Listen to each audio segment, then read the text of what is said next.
요한복음 17장 전체 말씀 가운데 1절부터 5절까지만 함께 읽습니다. 예수님께서 이 말씀을 하시고 눈을 들어 하늘을 우러러 가라사대 아버지여 때가 이르러 싸우니 아들을 영화롭게 하사 아들로 아버지를 영화롭게 하게 하옵소서. 아버지께서 아들에게 주신 모든 자에게 영생을 주게 하시려고 만민을 다스리는 권세를 아들에게 주셨음이로소이다. 영생은 곧 유일하신 참 하나님과 그의 보내신 자 예수 그리스도를 아는 것이니이다. 아버지께서 내게 하라고 주신 일을 내가 이루어 아버지를 이 세상에서 영화롭게 하였사오니 아버지여 창세전에 내가 아버지와 함께 가졌던 영화로서 지금도 아버지와 함께 나를 영화롭게 하옵소서. 아멘. 요한복음 17장은 1절부터 마지막 26절까지 우리 주님의 기도가 나와 있습니다.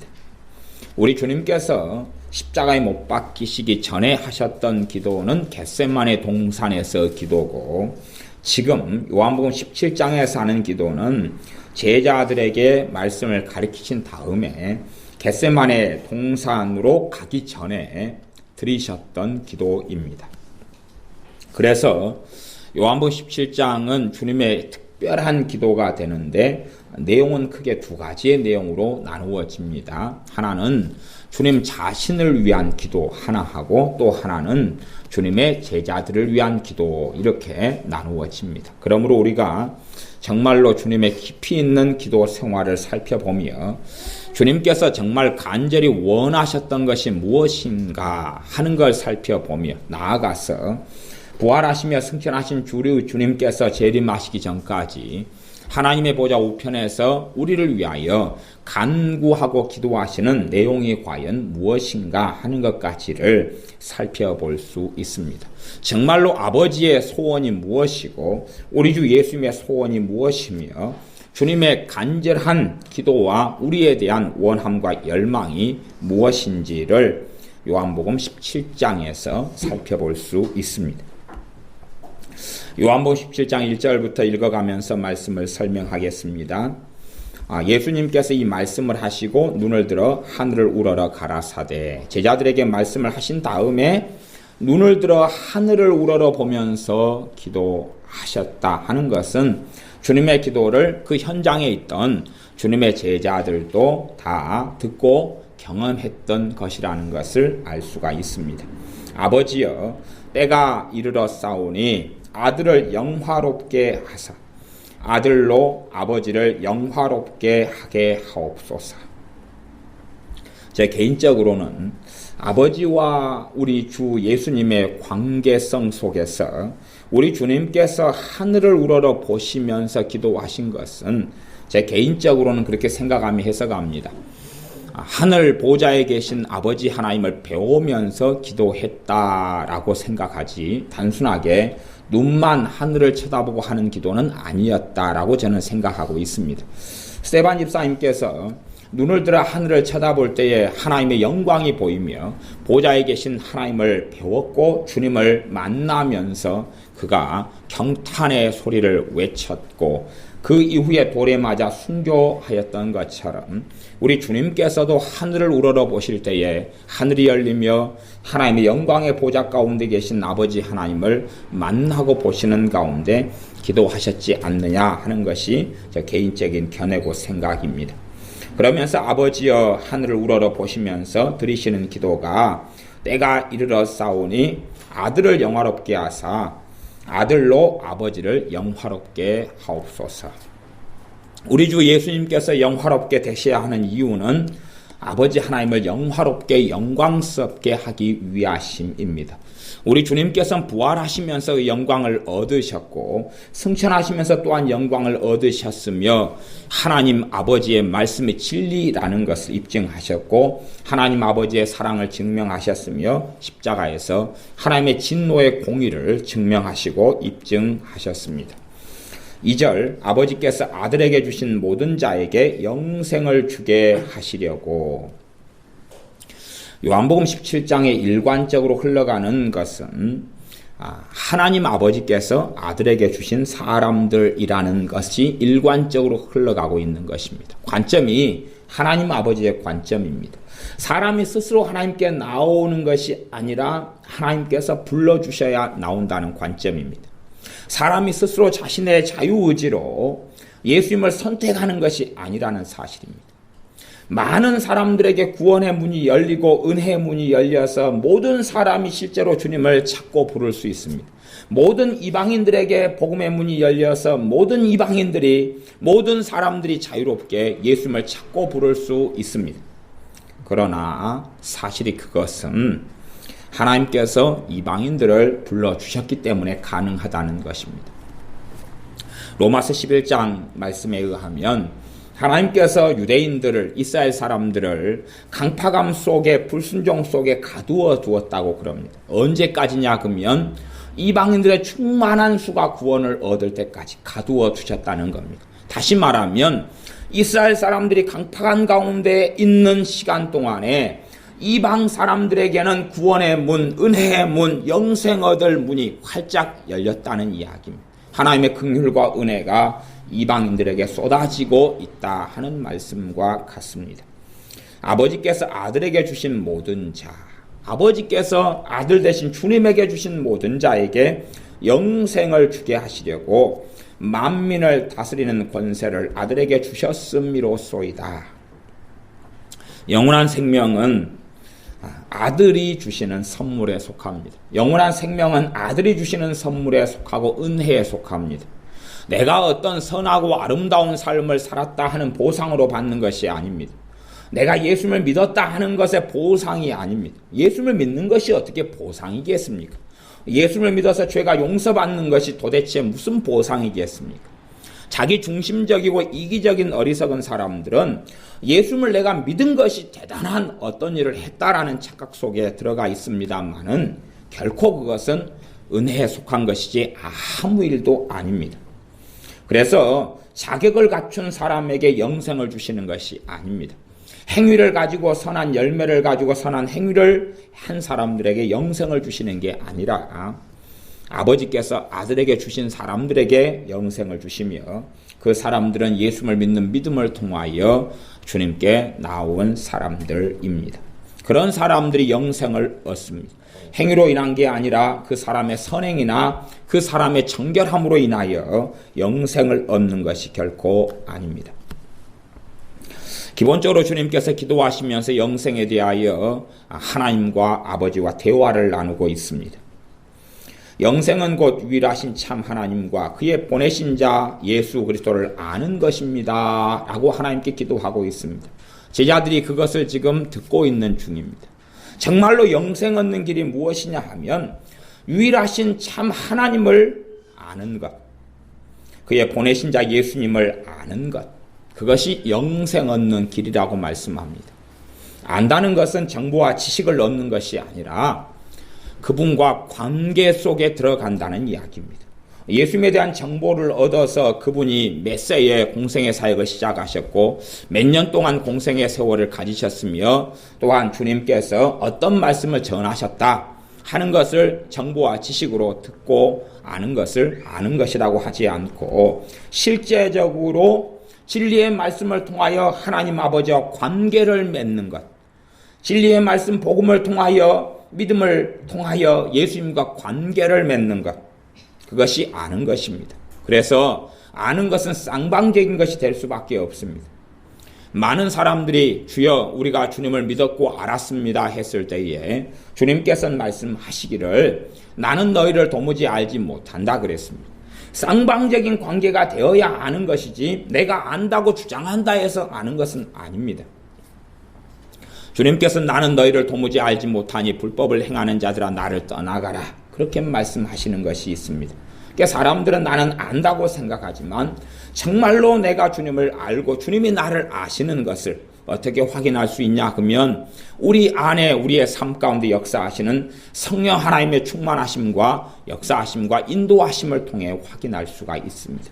정말로 하나님을 아는 자, 그의 아들을 아는 자에게 성령 하나님을 부어주시는 것입니다. 성령 하나님의 역사는 실제적이지 이론적이거나 허구적이거나 허상적이지 않습니다. 17장 5절에 아버지여 창세전에 내가 아버지와 함께 가졌던 영화로서 지금도 아버지와 함께 나를 영화롭게 하옵소서. 창세전에 아버지 하나님 속에 독생하신 하나님 되신 예수 그리스도께서 거하고 계셨습니다. 창세전부터 이 세상을 만들기 전부터 말씀으로 만들기 전부터 아버지 하나님과 하나이신 분이 예수 그리스도였습니다. 아버지와 아들은 하나이셨습니다. 한 분 하나이셨습니다. 하나이셨어요. 우리가 그렇게 경험하지 않습니까? 사람도 사실은 그런 걸 경험할 것입니다. 물론 유기적이고 비유적인 이야기이기 때문에 완벽한 설명은 결코 되지 않습니다. 그러면 사람은 육체이기 때문에 부모라는 두 존재가 연합하여 가지고 생명을 만들어냅니다. 그렇죠? 본질적으로 사람에게서 생명이 나옵니다. 원천적으로는 하나님으로부터 주지만 육적인 생명을 이야기하는 것입니다. 사람은 남자 여자가 있으니까 그렇다 치더라도 암수가 한 몸에 거하고 있는 자웅동체의 벌레나 어떤 생명체 같다면 그 하나에서부터 생명이 나오죠. 하나에서부터 생명이 나와요. 우리는 많은 경우에 식물 같은 경우가 꽤 자웅동체인 걸 알 수 있습니다. 은행나무 같은 것은 암나무, 수나무가 있어요. 따로 있어요. 암나무, 수나무가 따로 있어야지만이 옆에 근처에 따로 있어야지 암나무가 열매를 맺죠. 은행 열매를 맺지요. 그러나 대부분의 식물들은 자웅동체, 암수가 함께 존재하죠. 그래서 꽃을 보면 꽃 안에가 암술과 수술이 함께 존재하죠. 그러면서 열매를 맺어요. 그러면 그 생명 안에서 또 다른 생명이 나오죠. 사람이라는 이 생명 안에서 또 다른 생명이 잉태되어 나옵니다. 그러한 신비의 한 부분이 아버지 하나님 안에 계신 우리 주 예수님이라는 것을 알 수가 있습니다. 그러나 그것이 신비인 것은 우리 안에 있는 내 후손이 태어난다 그래도 태어나기 전에 내 후손과 나하고 교제하고 만나고 대화하는 건 아니지요. 그러지 않아요. 모르잖아요. 누가 태어나고 나올지를. 그러나 영원 전부터 우리 주 예수님은 하나님이시고 아버지 하나님과 하나이시지만 또한 분리되고 독립적인 하나입니다. 완전 개체적인 개별적인 하나이시고 또한 그러면서도 한 몸이시고 하나이신 하나님이시에요. 그 신비 속에 있습니다. 나아가서 아버지 하나님과 아들 하나님과 성령 하나님이 한 분 하나님이신 신비 속에 있습니다. 우리가 그 하나님 삼위일체 되신 하나님을 다 이해한다고 그러면 어떤 식의 말도 가능해지냐 그러면 우리가 키우는 강아지가 우리를 다 이해하고 안다. 심지어 우리가 어떤 식물을 키우고 있으면 그 식물이 우리의 결혼 생활도 잘 알아서 우리에게 조언을 해줘요. 아저씨 그렇게 당신 아내한테 하면 안 돼요. 그래서 행복한 결혼생활 할 수 있겠어요? 아니면 또 식물이 자녀 교육 잘못 하시는구만. 그렇게 이야기하는 식물은 없다 하는 이야기. 그것처럼 우리가 전능하신 하나님을 그의 삼위일체 하나님으로 존재하신 신비를 다 이해한다는 것은 어리석고 어리석은 일입니다. 그건 불가능한 일이다 하는 것이죠. 말씀에 계시되고 보여주시는 것만큼만 이해하게 됩니다. 우리 주님께서는 창세전부터 아버지 하나님과 함께 계셨습니다. 그러면서 주님의 간절한 소망과 열망의 기도가 17장 11절에 있습니다. 17장 11절을 제가 읽어보겠습니다. 나는 세상에 더 있지 아니하오나 저희는 주님의 제자들은 주님을 믿는 사람들은 세상에 있사옵고 나는 아버지께로 가옵나니 거룩하신 아버지여 내게 주신 아버지의 이름으로 저희를 보전하사 우리와 같이 저희도 하나가 되게 하옵소서. 주님의 사람들인 주님의 제자들을 보전하고 지켜달라는 기도를 주님이 하고 계십니다. 보전하고 지켜달라, 보호해달라, 지켜달라는 기도. 그러면서 우리와 같이 아버지와 아들 되신 주님이 하나이신 것처럼 예수님의 제자들도 하나가 되게 해달라는 기도를 하십니다.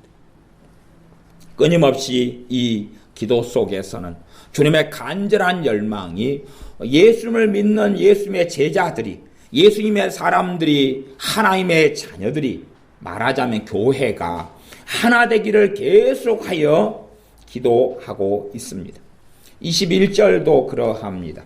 아버지께서 내 안에, 내가 아버지 안에 있는 것 같이 저희도 다 하나가 되어 우리 안에 있게 하사, 하나가 되어 가지고, 믿는 사람들이 하나가 되어 가지고 우리 안에 있게 하사라고 주님이 기도하고 계십니다. 사실은 주님께서 그렇게 기도하실 수밖에 없는 것은 하나 되는 것이 쉽기 때문에 그러겠습니까? 어렵기 때문에 그러겠습니까? 아주 어렵기 때문에 그렇습니다. 하나 되는 것은 아주 어려운 삶의 여정이며 믿음의 여정이기 때문에 그렇습니다. 실상은 예수님을 믿는 사람들이 하나됨의 여정 속에 제대로 들지 못한다면 그들은 제대로 주님을 알지 못하는 사람들이 되고 말 것입니다. 자, 이제 과제물이 하나가 있을 수밖에 없습니다. 한 가정의 남편과 아내가 둘 다 예수님을 믿는 사람들입니다. 한 명은 믿는 사람이고 한 명은 안 믿는 사람이라면 하나됨은 불가능합니다. 둘 다 믿기 전까지는 하나됨은 불가능합니다. 그러나 둘 다 믿는다면 이제 치열한 과정이 남아 있습니다. 둘 다 예수님을 믿는 사람이 남편과 아내라면 하나됨의 여정을 걸어갈 수 있을 것이냐 하는 것입니다. 그 여정을 제대로 걸어가지 못한다면 정말로 부부가 아닌 부부관계 속에서도 그 여정을 걸어가지 못한다면 부부가 아닌 관계 속에서는 그 여정을 제대로 걸어갈 수 있을 것이냐 하는 것입니다. 그래서 주님께서는 하나가 되게 해달라고 기도합니다. 22절에 보면 내게 주신 영광을 내가 저희에게 주었사오니 이는 우리가 하나가 된 것 같이 저희도 하나가 되게 하려 함이니라. 내게 주신 영광, 아버지 하나님께서 아들 되신 주 예수 그리스도이신 우리의 주님에게 주신 영광을 제자들에게도 주었다고 이야기합니다. 도대체 무슨 영광일까요? 무슨 영광일까요? 여러 가지 영광이 있을 것입니다. 첫 번째 영광은 아버지가, 주님께서 아버지를 아시는 그 진리를, 아버지 하나님을 아는 것을 전해주시면서 주님을 믿는 사람들도 아버지를 아는 그 영광을 얻게 하시는 것입니다. 그 영광이 특권에 속하는 것이지. 나아가서 주님께서 제자들에게 무엇을 주셨습니까? 영생을 주셨죠. 영원한 생명을 주셨어요. 그것이 그리스도인들, 예수님의 사람들이 얻게 될 가장 큰 영광에 속합니다. 그러한 영광들을 주셨죠. 나아가서 성령님을 나중에는 부어주게 될 겁니다만은 성령의 역사하심을 통하여 제자들에게 하나님의 나라의 복음의 능력을 체험하게 하시며 하나님 나라가 도래했다는 것을 알게 하시려고 치유의 권능과 성령의 권능을 부어주셨습니다. 그러니 그 치유와 축사, 귀신이 쫓겨나가고 하나님의 나라가 전해지는 그 영광된 복음의 특권, 영광된 사도로서의 부르심, 그것을 통하여서 주님께서 원하신 것은, 주님께서 제자들에게 영광을 주신 것은 그 영광을 통하여 저희도 하나가 되게 하려 함이니라는 것 때문에 그러합니다. 하나 되게 하시려고 영광을 주셨다고 이야기합니다. 나아가 23절은 하나 되게 하시는 의미를 밝히고 있습니다. 지금 이 요한복음 17장은 다 기도입니다. 하나님께 드리는 기도입니다. 기도예요. 주님께서 왜 이런 일을 행하셨고 왜 그 길을 걸으셨는지 그것을 하나님과의 기도 속에서 밝혀주고 있고, 이 기도를 하나님은 성경에 기록해 놓으라고 했는데 그게 요한복음 17장 1절부터 마지막 26절까지입니다. 겟세마네 동산에 가시기 전에 드리신 기도고, 이 기도는 제자들이 다 듣고 있었던 기도입니다. 17장 23절에 보면 곧 내가 저희 안에 아버지께서 내 안에 계셔 저희로 온전함을 이루어 하나가 되게 하려 함은, 그 예수님의 제자들이 하나가 될 때에 무엇을 이룹니까? 예수님이 그들 안에, 아버지께서 예수님 안에 계시면서 저희 그 사람들이 온전함을 이루게 된다는 이야기입니다. 믿는 사람이 단 혼자만으로는 결코 주님을 깊이 있게 알 수도 없고 온전함을 이룰 수도 없습니다. 하나됨이 얼마나 이루어져 가느냐에 따라서 그들의 온전함은 얼마나 빨리 이루어질 것이냐, 이루어지지 않을 것이냐가 됩니다. 왜? 예수를 믿는 무수히 많은 사람들이 연약한 믿음 속에, 세속적인 믿음 속에, 육체의 열망 속에 머물고 마느냐 하는 것은 그들이 교회 안에 하나가 되게 하시는 삶의 여정 속에 들지도 않고 하나 되지도 않기 때문에 그렇습니다. 그것이 중요한 일이 아니고 형제간에 동거하며 연락하며 함께함이 얼마나 아름다운 거, 형제의 동거함이 얼마나 아름다운 거 했는데 형제의 동거함이 아니라 이방인의 동거함처럼 남과 타인이 함께 살아가는 이해관계처럼 신앙생활과 교회의 삶이 그렇게 되어지고 말았기 때문에 하나님의 살아계신 역사를 믿는 사람들은 별로 볼 수가 없습니다. 오히려 상합하고 연락하여서 몸이 자라게 하는 그 역사를 볼 수가 없습니다. 이 손이 아무리 건강해도 몸, 피, 혈관, 다른 지체가 한 유익을 통하여 이 몸에 영양분과 피가 공급되고 공기가 공급돼야 손은 건강한 채로 남을 수 있습니다. 그러나 아무리 이 손이 건강하다 해도 남은 지체가 다 병들어 버리면 이 손은 절대 건강한 채로 남아있을 수가 없다는 사실입니다. 무수히 많은 사람들이 신앙생활에서 독불장군이 되어서 살려고 그럽니다.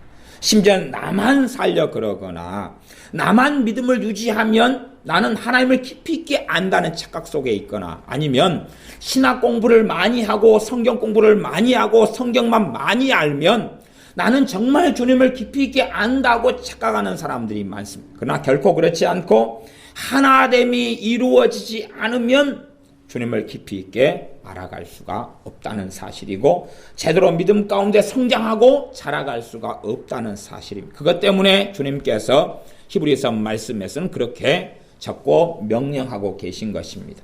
주님께서 오실 날이 가까워오기 전에 너희는 더욱더 그날이 가까움을 볼수록 더욱더 모이기에 힘써라라고 말씀하십니다. 더욱더 예수를 믿고 함께 기도하고 함께 예배하고 함께 교제하면서 성도의 교제와 예배와 찬양, 기도 속에서 모이기를 힘써라라고 말씀하고 있습니다.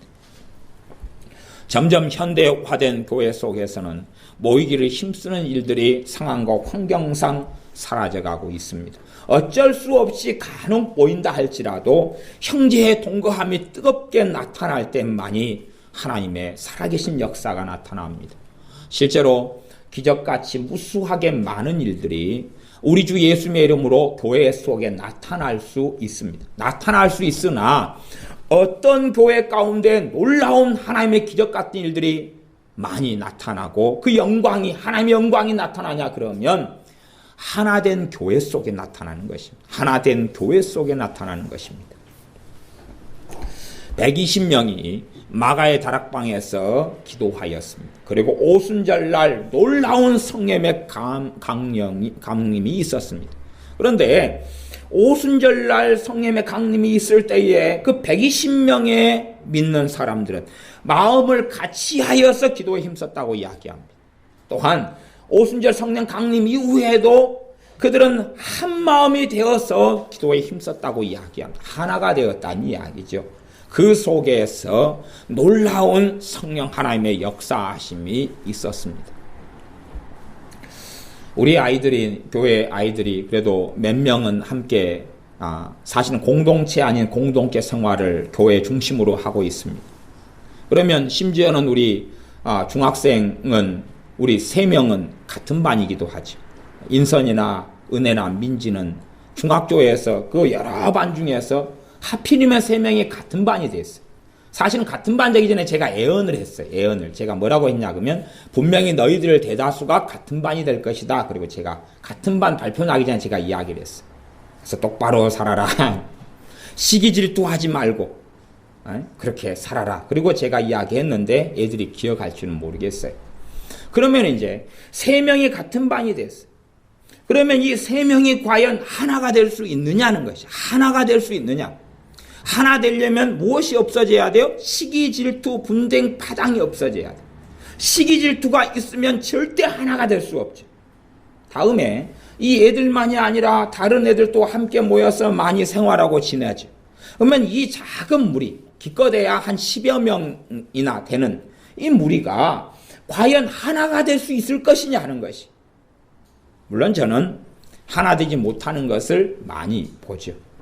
현민이의 빈번한 짜증과 신경질을 지켜보고 있고, 물론 자신은 자기 관리가 너무 현민이가 잘하기 때문에 어른들 보는 데서는 굉장히 경건하게 사는 것처럼 그렇게 합니다.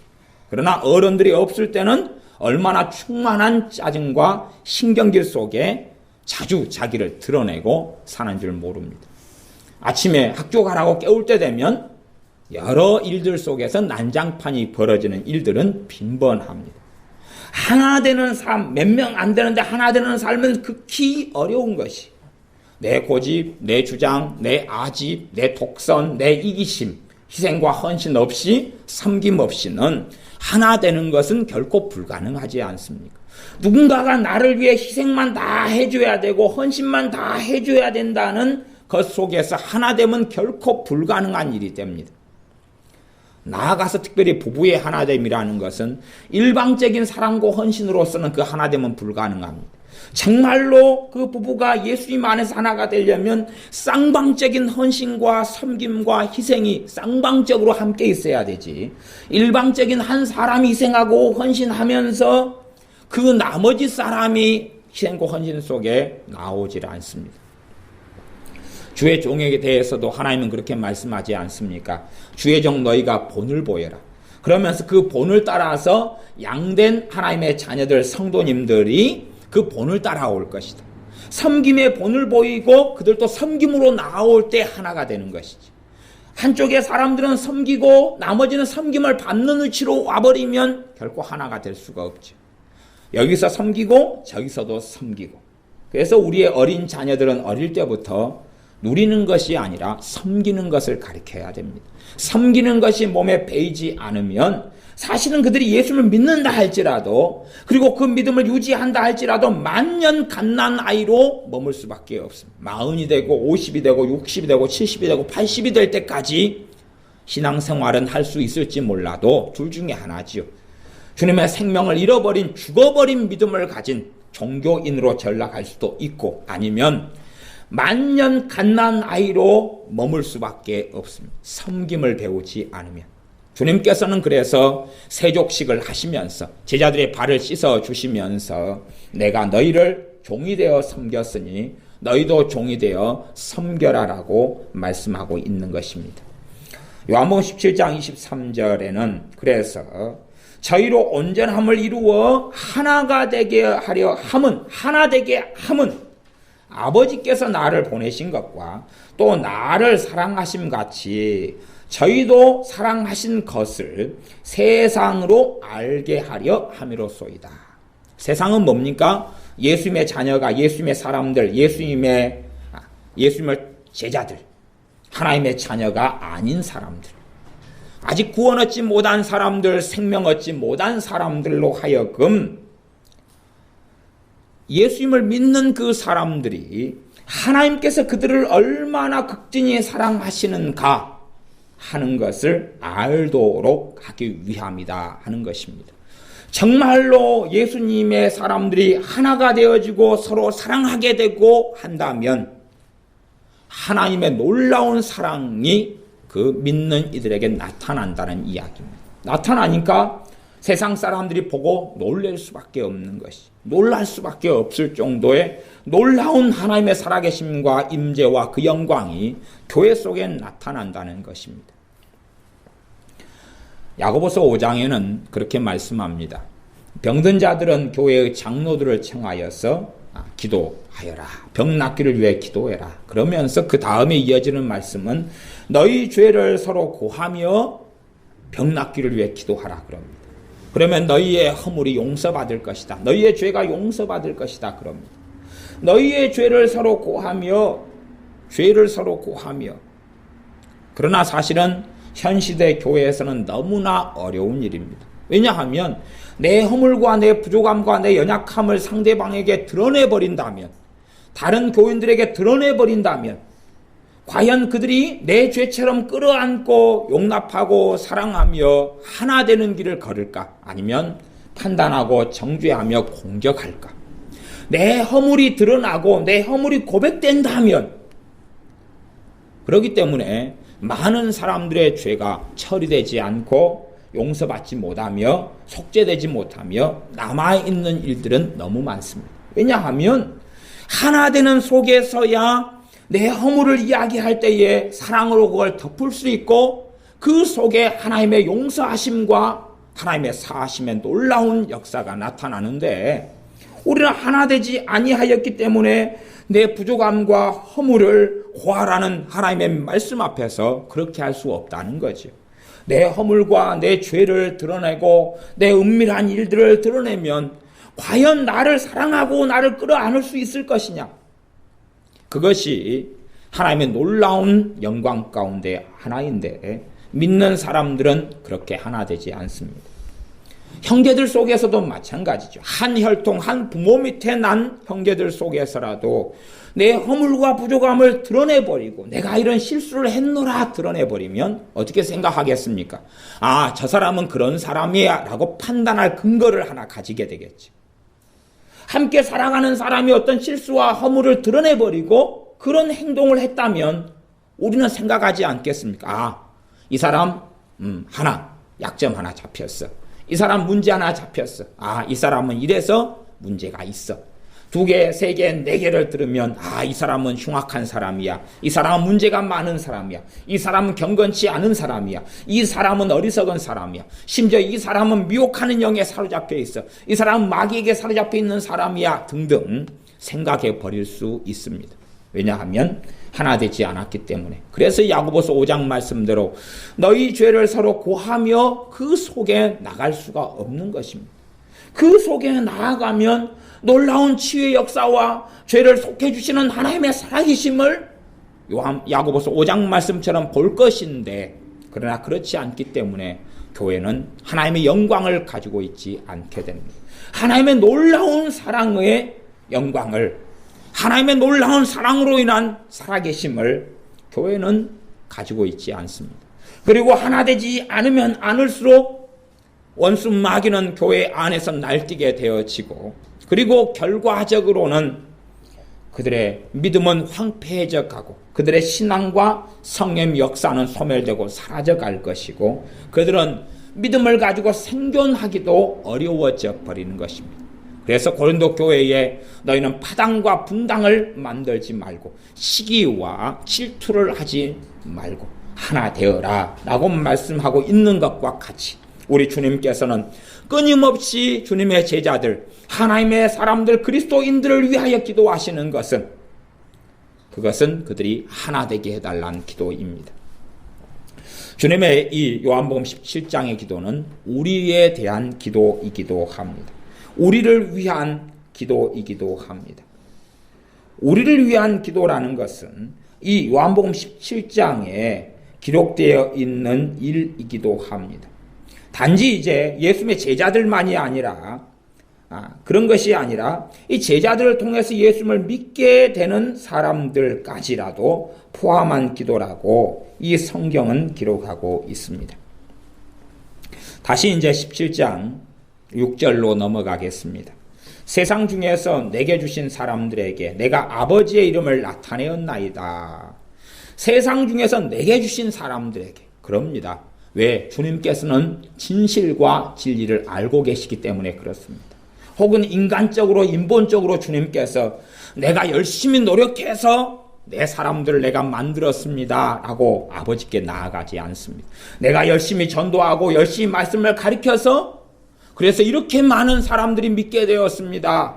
그 사람들을 아버지께 드리고 바칩니다. 그렇게 하시는 것이 아닙니다. 하나님의 주권과 하나님의 은혜를 누구보다 우리 주 예수님은 알고 계시기 때문에 내게 주신 사람들에게 내가 아버지의 이름을 나타내었다라고 이야기합니다. 저희는 아버지의 것이었는데 내게 주셨으며 저희는 아버지의 말씀을 지키었나이다 라고 고백하며 기도하십니다. 7절, 지금 저희는 아버지께서 내게 주신 것이 다 아버지께로서 온 것인 줄 알았나이다. 지금 현재 제자들의 마음과 심령 속에 이루어지는 것을 아버지 하나님과의 기도 속에서 고백하고 말씀하고 있습니다. 8절, 나는 아버지께서 내게 주신 말씀들을 저희에게 주었사오며 저희는 이것을 받고 내가 아버지께로서 나온 줄을 참으로 아오며 아버지께서 나를 보내신 줄도 믿었사옵나이다. 아버지께서 내게 주신 말씀들을 저희들에게 주었다, 제자들에게 주었다고 말씀합니다. 그리고 그 말씀들의 가장 중요한 것이 성경에 기록되어 있습니다. 특별히 사복음서에는 그게 기록되어 있죠. 그러므로 사실은 정말로 우리 주 예수님을 믿는 믿음에서 굳건해지려면 주님께서 제자들에게 주신 말씀들을 또한 우리도 받아야 할지며 그 속에 들어가야 됩니다. 9절, 내가 저희를 위하여 비옵나니 내가 비옵는 것은 세상을 위함이 아니요 내게 주신 자들을 위함이니이다. 저희는 아버지의 것이로소이다. 주님의 사람들을 위하여 주님은 빌고 기도하고 계시는 것, 그들을 보존해달라고 지켜달라고 기도하고 계시는 것입니다. 10절, 내 것은 다 아버지의 것이요 아버지의 것은 내 것이온데 내가 저희로 말미암아 영광을 받았나이다. 주님의 고백은 한결같습니다. 내 것은 다 아버지의 것이요 아버지의 것은 내 것이다 라는 고백 속에 있습니다. 먼저는 그것이죠. 내 것이 아버지의 것이라는 고백 속에서, 그 고백과 그 믿음과 그 삶 속에서 아버지의 것이 내 것이라는 것이 나타나게 됩니다. 많은 믿는 사람들은 정말로 삶 속에서 내 것이 다 아버지의 것이라는 것을 경험하고 체험하고 알고 그렇게 살아가야 하며 실제적으로 다 아버지의 것이라는 것을 누리고 살아가야 마땅합니다. 11절, 나는 세상에 더 있지 아니하오나 저희는 세상에 있사옵고 나는 아버지께로 가옵나니 거룩하신 아버지여 내게 주신 아버지의 이름으로 저희를 보존하사 우리와 같이 저희도 하나가 되게 하옵소서. 이제 주님께서 사명을 다 마치신 다음에 주님께서 다시 재림하시기 전까지 아버지께로 귀가하시고 돌아갈 때가 거의 이르렀습니다. 그래서 내가 이제는 가야 됩니다. 그러하오니 그 사람들, 아버지의 이름으로 주신 그 사람들, 제자들, 아버지의 사람들을 보존해 주십시오. 지켜주십시오. 보호해 주십시오. 그리고 그들도 하나가 되게 해주십시오. 아버지와 내가 하나인 것처럼, 아버지와 내가 뜻이 같고 생각이 같고 비전이 같고 목적이 같고 소망이 같고 열망이 같은 것처럼, 또한 하나인 것처럼 주님의 제자들, 내 제자들도 하나가 되게 해주십시오. 아버지의 자녀들도 하나가 되게 해주십시오.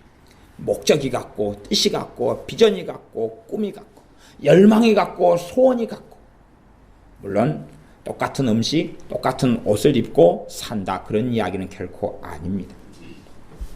12절, 내가 저희와 함께 있을 때에 내게 주신 아버지의 이름으로 저희를 보존하와 지켰나이다. 주님께서 제자들과 함께 있을 때는 주님이 지켰다고 이야기합니다. 주님의 제자들을 지켰는데 이제는 가셔야 하기 때문에 아버지께 지켜달라고 기도하시는 것입니다. 그 중에 하나도 멸망치 않고 오직 멸망의 자식뿐이오니 이는 성경을 응하게 함이니이다. 이미 가룟 유다는 자살하기 전에, 이미 군병들을 데리고 와서 예수님을 넘겨주기 전에 이미 멸망의 아들로 판명나고 말았습니다. 그는 다시금 회개할 기회를 다 잃어버린 자가 가룟 유다입니다. 가룟 유다는 진정한 믿음 가운데 주님께 나오지 않았습니다. 그가 사도의 자리에 있었고, 그가 하나님의 영광의 자리에 있었고, 치유의 자리에 있었고, 진리의 말씀을 듣는 자리에 있었는데 그 진리의 말씀을 받아들이지 않았다는 것은 얼마나 가룟 유다가 강팍했고 악했다는 것을 알 수가 있습니다. 그가 사도 중에 하나이었으나 그러나 주님을 배신한 자가 되고 말았고, 그래서 주님께서는 다 지켰다. 멸망의 자식, 멸망할 그 자식 하나 빼놓고는 다 지켰다. 주님께서, 아버지께서 주신 모든 사람은 내가 다 지키고 보존했습니다 라고 이야기합니다. 13절, 지금 내가 아버지께로 가오니 내가 세상에서 이 말을 하옵는 것은 저희로 내 기쁨을 저희 안에 충만히 가지게 하려 함이니이다. 지하들이 듣는 자리에서 기도하고 계십니다. 내가 이제 아버지께로 내가 갑니다. 기도하는 것입니다. 제자들은 주님이 힘이 약해서 연약해서 죽임을 당하는 걸로 생각하지만 아니, 나는 지금 자유로 하나님의 영광을 이루고 아버지께로 돌아가는 길을 걸어갑니다 라고 기도하면서 그 소리를 제자들이 들을 때에 또한 깨닫게 될 때에 주님의 기쁨을 가지게 하려고 그렇습니다. 주님께서는 기쁨이 가득하셨습니다. 주님께서는 겟세마네의 길을 동산에서 기도하실 때나 그 안에 탄식하시며 땀방울이 핏방울 되게 기도하셨을 때나 혹은 나아가서 고난의 길과 여정을 걸으셨을 때나 핍박을 당하셨을 때나 하나님 아버지의 뜻을 이루는 진정한 기쁨을 가지고 계셨습니다. 그러한 기쁨을 제자들도 충만히 가지기를 원하셨습니다. 예수님 때는 핍박을 당하고 어려움을 당하고 고난을 당하는 여정 속에서라도 참으로 주님이 가지고 계셨던 기쁨을 가지기를 원하셨습니다. 간혹 가다가 저 개인적으로도 그러한 기쁨을 경험할 때들이 간혹 있습니다. 간혹 있다는 것은 어떤 집회 때에 정말로 하나님의 마음에 맞게 말씀을 전하고 하나님께서 놀랍게 사람들 속에 일하시는 것을 간혹 볼 때가 있어요. 그때 되면 제게 주님의 기쁨이 제게 충만히 나타나고 임하는 것을 간혹 경험하게 되어집니다. 아마 그러한 기쁨 속에 일부였던 것 같습니다. 14절 내가 아버지의 말씀을 저희에게 주었사오매 세상이 저희를 미워하였사오니 아버지의 말씀을 제자들에게 주었다는 이야기입니다. 우리도 이제는 성경 66권 가운데 진리의 말씀 가운데 아버지의 말씀 주님의 말씀을 우리도 받아들이고 살아야 됩니다. 말씀이 없이는 아버지를 알아감도 없고 말씀이 없이는 주님과 동행함이 존재하지 않습니다. 단순하게 구제나 봉사나 기도 생활만으로 주님과 함께 동행하거나 주님과 함께 거하지 못합니다. 하나님의 말씀을 즐거워함이 사라져버린다면 우리의 믿음의 성장도 멈추어버리고 맙니다. 아무리 많은 기도 생활이 있다 할지라도 우리가 진리 가운데 말씀을 즐거워하고 말씀에서 은혜 받고 말씀에서 마음에 새로워지는 삶이 계속되지 않는다면 우리는 어리석은 자가 될 수밖에 없는 것입니다. 말씀을 떠나서는 결코 되어질 수 없어서 왜 주님께서 주님의 제자들을 3년 이상이나 가족에게서 떨어뜨려 놓으시고 3년 이상이나 이 청년이 장년들을 데려다가 함께 먹고 마시고 생활하고 왜 사셨겠습니까? 끊임없이 말씀을 가르치시려고 그러시는 것입니다. 끊임없이 아버지께서 주신 말씀을 주시려고 그러시는 것입니다. 대학 공부도 아니고 대학원 공부도 아닌데 정말 수능을 보기 위해서 밤 10시, 11시, 12시까지 공부하는 것도 아닌데 제자들과 함께 지내시면서 하나님 나라의 복음의 능력을 경험하게 하시고 귀신이 쫓겨나가는 걸 경험하게 하시고 실제적인 예수님의 이름으로 사역하는 것을 경험하게 하시면서 또한 그 가운데 아버지의 말씀을 계속하여서 전해주시는 것입니다. 사도 바울도 마찬가지로 그 길을 걸어서 사도 바울이 고린도에나 에베소 같은 데서는 밤낮 3년 동안이나 밤낮 없이 말씀을 꺼리지 않고 모든 말씀을 가르쳤다라고 사도행전에 기록되어 있습니다. 그것처럼 우리 주님께서는 제자들에게 아버지의 말씀을 계속하여 가르치고 공급하셨습니다. 그 속에서 아버지의 말씀을 통하여 제자들은 깨끗해져 갔고 변화되어져 갔으며 진리의 말씀이 뿌리 내려져 갔습니다. 주님의 제자들도 그러한 길을 걸었을진데 우리도 하나님의 말씀 속에서 믿음이 자라고 말씀을 받아들이고 말씀 속에 성장하지 않는다면 주님을 닮아가거나 알아가지 못합니다. 꾸준하게 우리가 가령 10살 때부터 20살 때까지 10년 동안 열심히 매일같이 20분 30분씩 기도한다고 해도 하나님의 말씀 속에서 은혜 받지 못하고 하나님의 말씀을 즐거워하고 사랑하고 사모하고 말씀 속에서 믿음이 성장하지 않는다면 그것은 연약한 촛불을 10년 동안 켜 있는 것과 다를 바가 없습니다. 겨우 촛불만은 유지했는지 몰라도 더 큰 불길은 일으키지 못하는 것입니다. 17장 15절 내가 비옵는 것은 저희를 세상에서 데려가시기를 위함이 아니요 오직 악에 빠지지 않게 보전하시기를 위함이니이다. 지하들 위해서 기도하시는 것인데 어떻게 지켜달라 그러냐 그러면 악에서 지켜달라 그럽니다. 그래서 우리 주님께서 주기도문에 이렇게 기도하라. 다만 악에서 구하옵소서, 악에서 건져내 주시옵소서, 죄악 속에서 건져내 주시옵소서라고 기도하라 그랬습니다. 사실은 죄를 우리가 끊고 회개하는 삶을 살아야 하지만 하나님의 은혜가 있고 거기에 내가 반응할 때만이 죄가 끊어지는 것입니다. 하나님의 허물과 죄에서 돌이키게 하시는 은혜가 있어야지만이 그 은혜에 내가 반응할 때만이 죄가 끊어지는 것이지 내 자의적으로 내 능력으로는 우리의 죄된 본성을 결코 어그러뜨릴 수가 없고 어길 수가 없습니다. 우리는 돌감람나무로서 참감람나무 대신 주님께 접붙임받은 가지입니다. 참감람나무의 진액을 우리가 받는 자 되었습니다. 예수님께로부터 오는 생명을 받고 그분의 양분과 물을 받는 사람, 생명을 받는 사람이 되어서 그걸 받음을 통하여서 열매를 맺게 되는 것이고 그것이 주님 앞에 서서 살아가는 아름다운 결실로 나타납니다.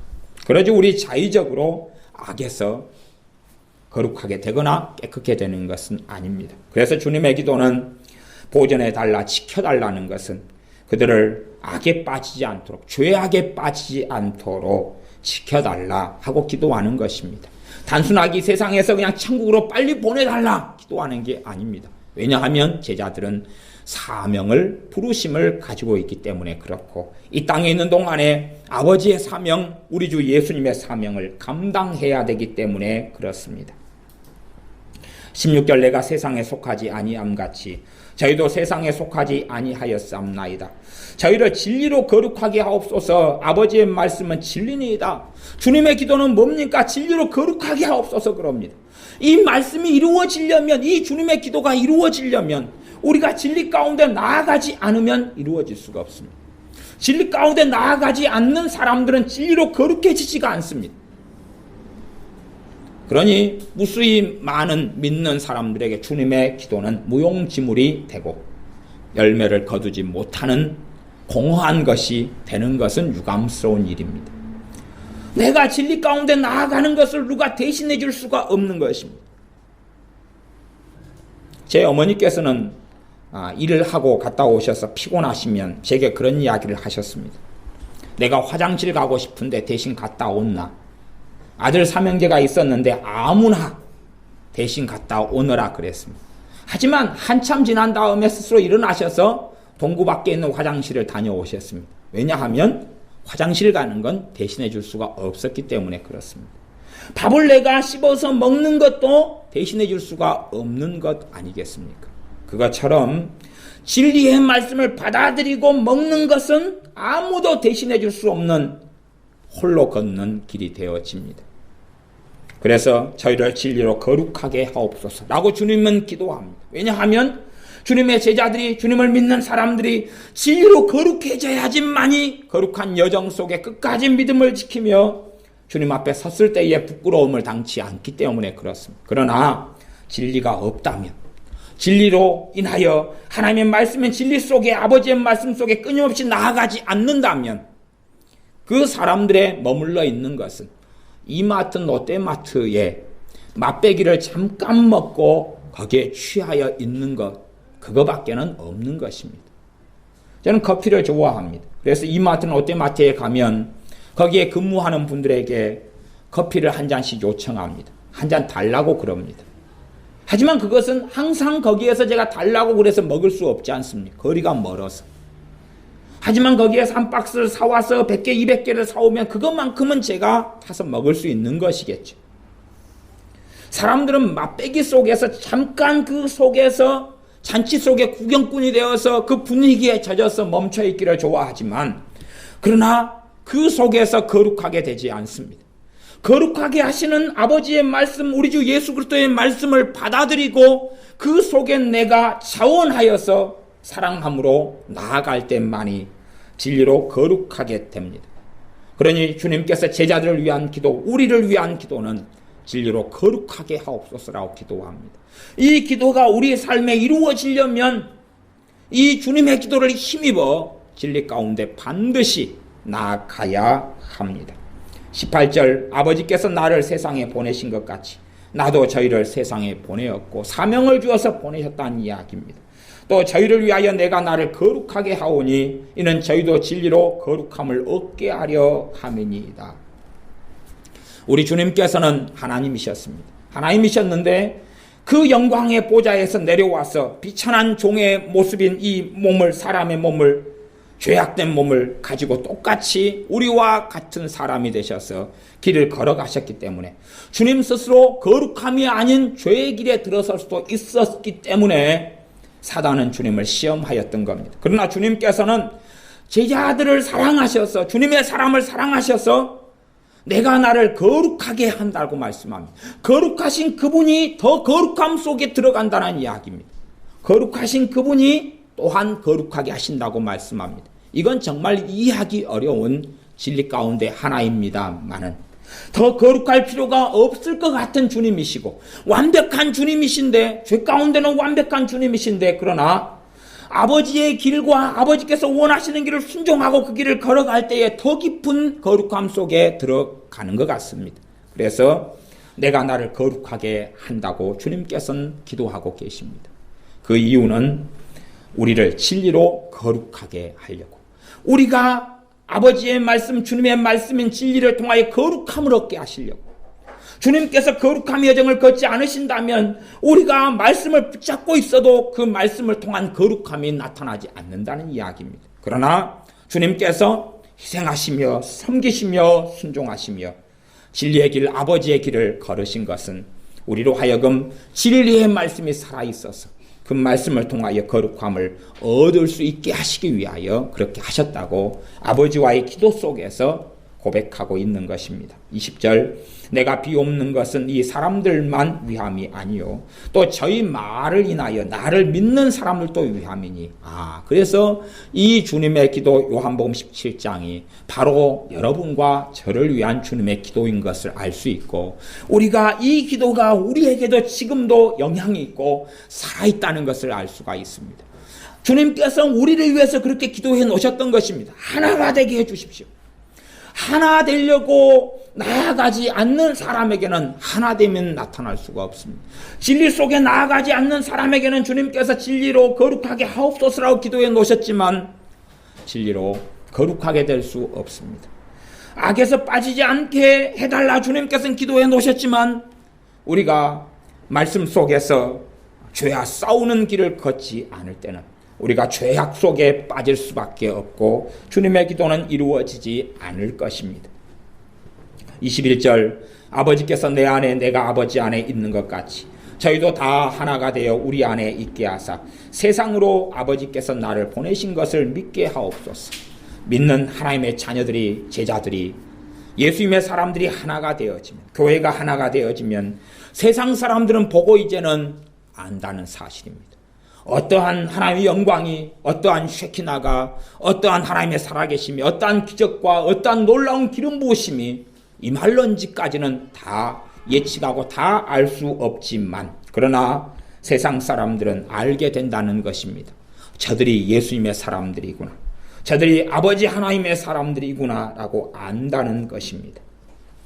24절, 아버지여 내게 주신 자도 나 있는 곳에 나와 함께 있어 아버지께서 창세전부터, 이 세상을 만드시기 전부터 나를 사랑하심으로 내게 주신 나의 영광을 저희로 보게 하시기를 원하옵나이다. 주 예수님의 영광을 이제는 아버지의 나라에 가면 우리는 보게 될 것입니다. 이 땅에서 주님께서 걸어가신 길에 대한 기록들만 보며 믿음으로 주님을 배웁지만, 그러나 우리가 예수님을 믿는 믿음 속에 끝까지 주님을 따르는 길을 걷는다면 우리가 아버지의 나라, 주님의 나라에 갔을 때에 창세전부터 우리 주님께서 가지고 계셨던 영광을 보게 될 것입니다. 그렇게 끝까지 믿음의 길을 걸어서 주님의 영광을 보는 아버지의 나라에 들어오시기를 기도하고 계십니다. 25절, 의로우신 아버지여 세상의 아버지를 알지 못하여도 나는 아버지를 알았sap고 저희도 아버지께서 나를 보내신 줄 알았sap나이다. 내가 아버지의 이름을 저희에게 알게 하였고 또 알게 하리니 이는 나를 사랑하신 사랑이 저희 안에 있고 나도 저희 안에 있게 하려 함이니이다. 아버지의 이름을 저희에게 알게 하였다. 단지 야훼나 단지 여호와나 이런 것을 이야기하는 게 아닙니다. 아버지의 이름이라는 것 속에는 아버지 하나님이 어떤 분이냐 하는 것입니다.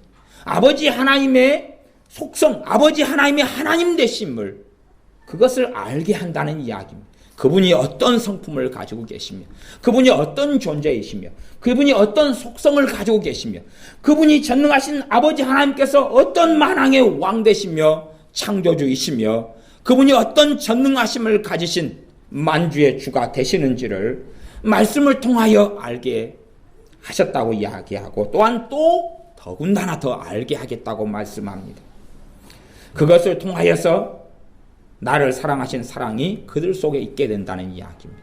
예수님을 아버지 하나님께서 사랑하신 그 사랑이 어떻게 예수를 믿는 사람들 속에 들어가느냐 하면, 진리의 말씀을 통해 아버지를 알아감 속에서 그 사랑을 누리고 체험하고 살 수 있다는 이야기입니다. 그래서 17장 3절이 어떤 면에서는 요약적인 주님의 기도라고 볼 수가 있습니다. 영생은 곧 유일하신 참 하나님과 그의 보내신 자 예수 그리스도를 아는 것이니라.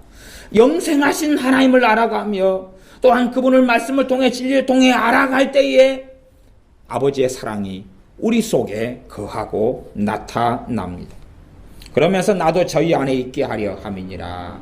주님께서 예수를 믿는 자들 속에 거하는 것은 그 사람들이 주님의 말씀을 통해서 아버지를 알고 또한 주님을 알아갈 때에 가능하고 실제적으로 이루어진다고 말씀합니다.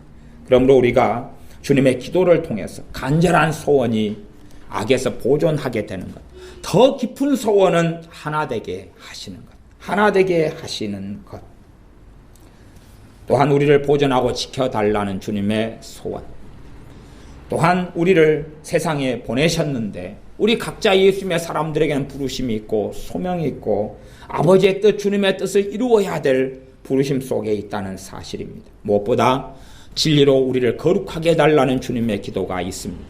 우리가 하나님의 말씀을 등한히 하며 말씀 속에서 은혜 받고 살지 않고 말씀 속에서 말씀을 알아가는 즐거움 속에 말씀을 사랑하는 세계 속에 나아가지 않는다면 아버지의 사랑을 우리 안에 임하신 우리를 뜨겁게 사랑하시는 아버지의 사랑과 우리 안에 거하시는 우리 주님을 배울 수 없을 것입니다. 그러나 우리가 진리의 말씀을 사랑하고 진리의 말씀을 먹고 그 속에서 아버지와 우리 주 예수 그리스도를 알아가기 시작한다면 또한 그 속에 살아간다면 그러면서 믿는 자들이 하나가 된다면 하나님의 사랑의 놀라운 역사가 교회 안에 또한 우리 속에 우리의 삶 속에 나타나게 될 것입니다. 기도하겠습니다. 우리 주님께서 자신을 위하여 기도하셨을 뿐만 아니라 우리를 위하여 주님의 제자들과 제자들을 통하여 믿게 되는 우리를 위하여 기도하시는 기도에 감사를 드립니다. 또한 이 기도가 영원한 기도여서 우리에게 그대로 주님의 기도에 따라 나타나며 응할 줄을 믿습니다. 그러하오나 우리의 몫이 있사온즉 진리의 말씀 속에 우리가 걸어갈 때에 진리로 저희를 거룩하게 하옵소서 하는 말씀이 이루어질 줄을 믿습니다. 우리가 하나됨 속에 나아갈 때에 하나되게 해달라는 주님의 기도가 이루어질 줄을 믿나이다. 죄와 치열하게 싸우는 속에 나아갈 때에 죄에서 악에서 건져 달라는 주님의 기도가 이루어질 줄을 믿나이다.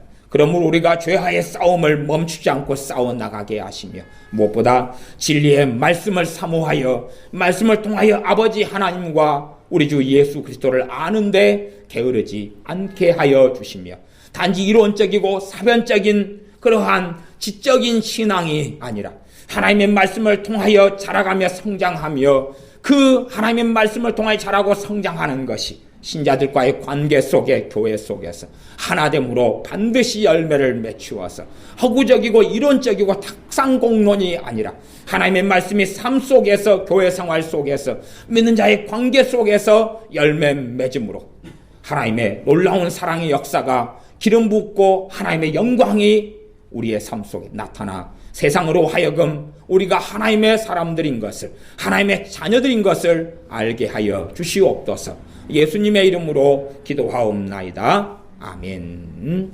같이 하나님 말씀 붙잡고 함께 기도하겠습니다.